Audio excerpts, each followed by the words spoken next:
Hello, Interior Alaska. Joe Cook here in the Sports Seat for you this evening. Time for some Tuesday sports. And just like that, the start of the 2013 football season is right around the corner. Kickoff is just 11 days away. The 17th is the day. I wasn't here for the football season last year, but I'm here now, and I'm excited to see what the Interior has to offer. The North Pole Patriots will be at home against the Eagle River out of the Cook Inlet Conference. Kyle Allison takes over for the head coaching position at West Valley. The Wolfpack will be the only Interior team on the road for their season opener against Chugiak. The Malamutes will host Diamond out of Anchorage for their first game. The Dog Bowl between the Wolfpack and Malamutes will be the third game of the season on the 31st this year. Soldotna will travel to take on the defending small schools champion Allison Ravens. The Monroe Rams will also be at home for their opener against Homer. Channel 11 will come out with Interior team previews as the kickoff on the 17th approaches.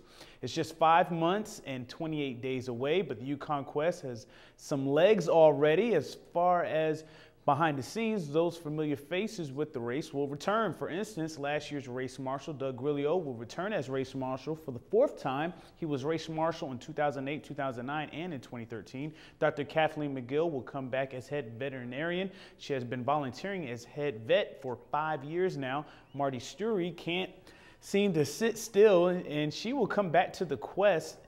She is on board for 2014. Earlier this year, she hinted at trying something new, but hey, she's back. New additions are Linda Green, who will be the operations manager helping with race logistics, and longtime volunteer Gayton Perard will be the assistant race manager. Now, as far as the mushers, 13 signed up last Saturday, which was the first day to sign up for the 2014 Yukon Quest. Of the 13 were defending champion Alan Moore of Two Rivers, Brent Sass, who finished 3rd last year, 4 rookies and 3 Canadians, including Norman Casavant, who finished 7th last year, respectively. The 2014 Yukon Quest starts in Fairbanks on February 1st, and the purse will be $115,000, an increase of $15K from a year ago. Now, have you ever heard of a situation where a boss suspends an employee, but the employee could still work because he or she appealed the decision? Sounds awkward, but that's exactly what happened last night as Alex Rodriguez took the field in a Major League Baseball game for the first time all season and the first time since news of his suspension from the big leagues yesterday.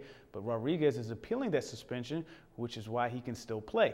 Jay Gray has more, including fans' reaction to seeing A-Rod on the diamond. Number 13. Alex Rodriguez. A chorus of boos rained down on Alex Rodriguez as he returned to the field tonight. I personally don't think he should be playing. Suspension is suspension. They have enough evidence on him. I think he's guilty. Guilty, according to Major League Baseball, of using prohibited performance-enhancing substances, including testosterone and human growth hormone, then trying to cover up his violations. I'm fighting for my life. I have to defend myself. Fight defined by a 211-game suspension, the longest in the history of baseball, which he'll appeal. And at some point, we'll sit in front of an arbiter and give our case. As that process unfolds, Rodriguez will continue to play. I am thrilled and humbled to have the opportunity to put on this uniform again.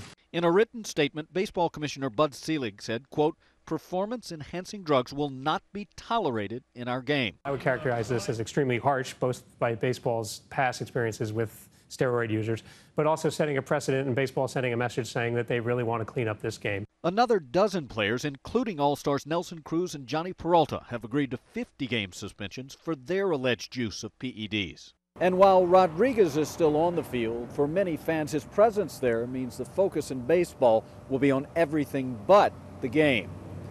Jay Gray, NBC News, Chicago.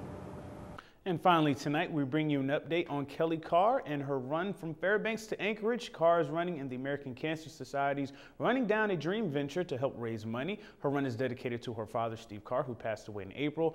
So far, Kelly has run a little over 300 miles since her start from the Mitchell Expressway on July 30th. Today, she stopped in Houston and is 15.5 miles outside of Wasilla. Once she reaches Wasilla, she will be 43.25 miles away from the end of her run at milepost 1 in Anchorage. Carr has raised over $15,000 towards her goal of $20,000.